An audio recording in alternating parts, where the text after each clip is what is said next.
Hello, Common Ground. Great to see you again. I wanted to take this opportunity to share an exciting story with you. If you don't know by now, we have a Fill the City campaign running in Common Ground, and it's this vision that God laid on our hearts over a period of 5 years to give 5 gifts to the city of Cape Town. And those gifts are, we're wanting to multiply Christ followers, we're wanting to multiply congregations, compassion and justice. We want to multiply cultural renewal into our great city and church strengthening. And what I want to do in these few moments is share with you just one story coming out of Common Ground Cberg, where ordinary Christ followers like you and I are using their lives, their vocations, their entrepreneurial skills to make a great impact in the city. I mean, this is one story. There's many of stories like this coming out from across the city, from all the congregations. So as we celebrate this story, we celebrate everything that God's doing through Common Grounders across Cape Town. Well, this is the story of Waldamer Brown, the story of Yebo Fresh. It's how we see Christ followers using their skills and their businesses to bring about both cultural renewal as well as make an impact in the area of compassion and justice. So I hope the story is encouraging to you. I hope that it's inspiring to you. And hey, we welcome you to make use of the services that they're going to speak about. So over to Melanie and Catherine. Thanks, guys. Hi, I'm Melanie Mochatla, and I'm on staff at Common Ground Cberg, and wanted to introduce you to a friend of mine who's doing some really in community. So Catherine, tell us a little bit about yourself and why we're chatting. Hi, Mel. So my name's Catherine Waldamer Brown. I'm married to Harry. We've got 3 kids, Honor, Seffi and Joel. And we've been at Cberg now for about 3 years. We live in Hout Bay. We've been in South Africa for about 9 years. Okay. And a little while ago, you and I got together because you were doing some really cool thinking around how to help communities. And this turned into Yebo Fresh. So tell us a little bit about the beginning of this.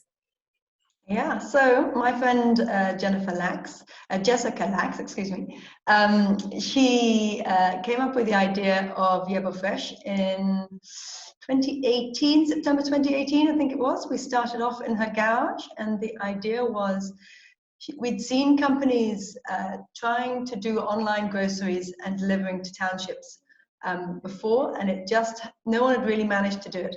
And she had an idea of how to do it, which really came from, she and I worked together after the big fires in Hout Bay in 2017. She and I worked together in helping in the relief for those fires out on the soccer pitches on Hout Bay. Yeah. And that was a pop-up, really. You know, there were 300 of us on the field, and then there was no one.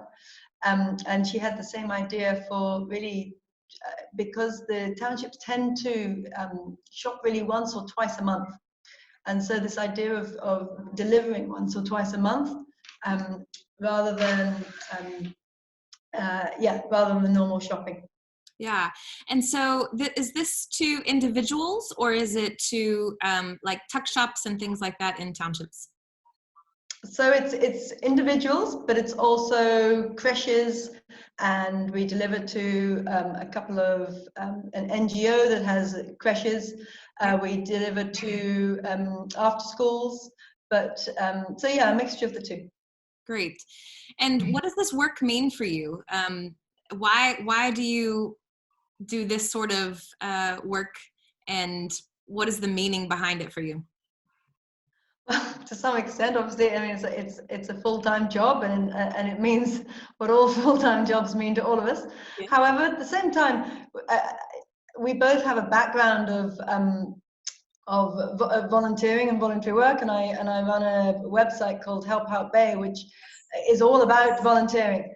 So I love that sector, but I also think that if you can make helping the community a sustainable business that doesn't need donations but can keep itself going, I think that is a real win. And Yebo Fresh is hopefully that we genuinely make a difference to people shopping. Shopping is an arduous task for a lot of people in townships, and we can really make that a lot easier with Yebo Fresh.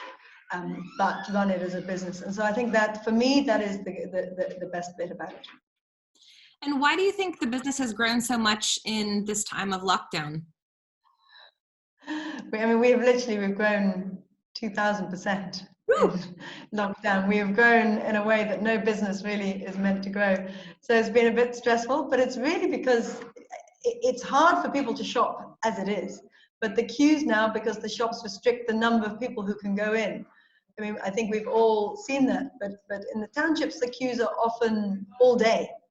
And you're standing there with kids in the sun, in the rain, standing outside, everyone all gathered together, which is exactly what we're trying to avoid. Right. You know, to get to supermarkets that don't always have very much stock. Right. And so we've obviously got a lot of interest from individuals and our existing clients, but also huge amounts of NGO work. People who, NGOs who normally their customers would be coming to them. Okay. They're now stuck at home and they know that they don't have any access to food. So we are being employed by them to deliver thousands of parcels a week now. And do you deliver straight to specific addresses and homes, or is there like a central drop-off point within a community?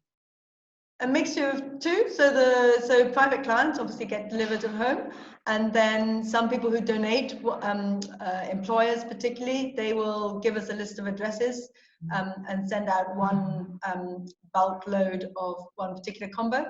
And then some of the really big ones, I mean, we deliver to 900 in a day sometimes to one particular organization, and they then take care of the last mile.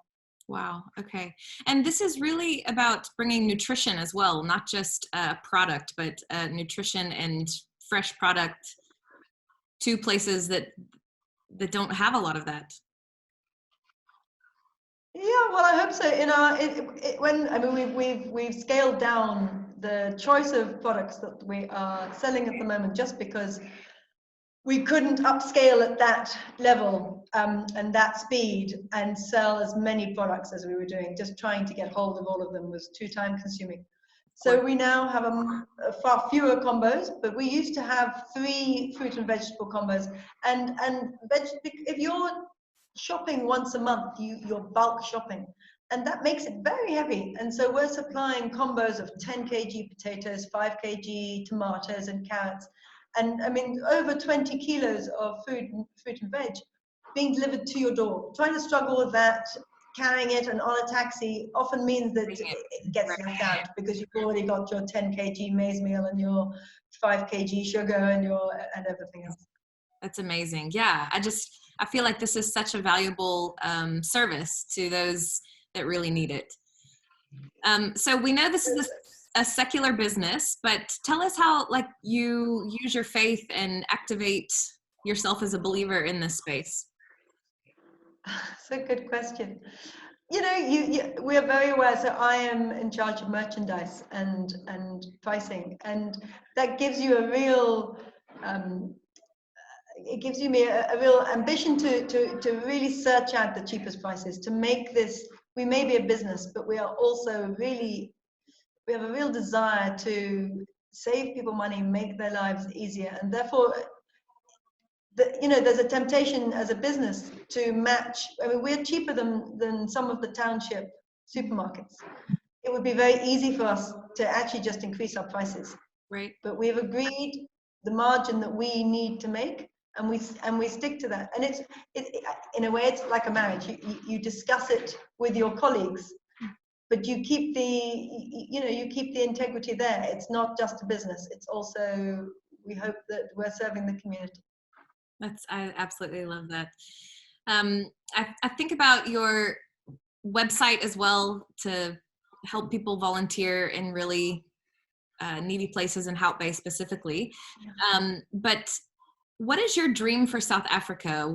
How would you encourage those in our congregation to get active in the reality of the place where we live? Yeah, I mean, I think I'm sure my dream for South Africa is the same as everybody else's. Until there's equal opportunity, there's never going to be equality. There isn't in any society. But until there's equal opportunity, And until people believe that there is equal opportunity, there's never going to be peace. There's never going to be, the violence is never going to go away. And I think that's, I mean, volunteering means that we're still so segregated. Volunteering means that you mix with other people who you wouldn't normally mix with. You spend time, you understand these, people become individuals. And I think South Africa really needs that. There's far too much talk about they and them and us, and not nearly enough understanding that we're all just trying to, get by each day. Right. Catherine, thank you so much for chatting. This has been just so uplifting, and I'm excited about what you're doing. I'm proud that you're a Cberg Common Grounder, and thank you for going into hard places and doing things that mean a lot. Thank you, Mel. We love being part of Cberg. Oh, you're the best. All right, give our love to your family. And if anybody needs to know more about YeboFresh, where can they find out information, and how can they partner with you guys? www.YeboFresh.co.za. We are a business, so we don't use volunteers, but what a lot of people are doing is sending staff or people they're worried about, sending them food parcels, which is what we specialize in doing. So we would love to get food to people who you are concerned about. That's great. So if you have a friend or a colleague or an employee that are in townships or places that don't have access to goods right now, or transportation, this is a great way that you can service and love on them. Absolutely. Great. Okay. We'll chat soon. Lovely. Take care, Mel. Bye. Bye.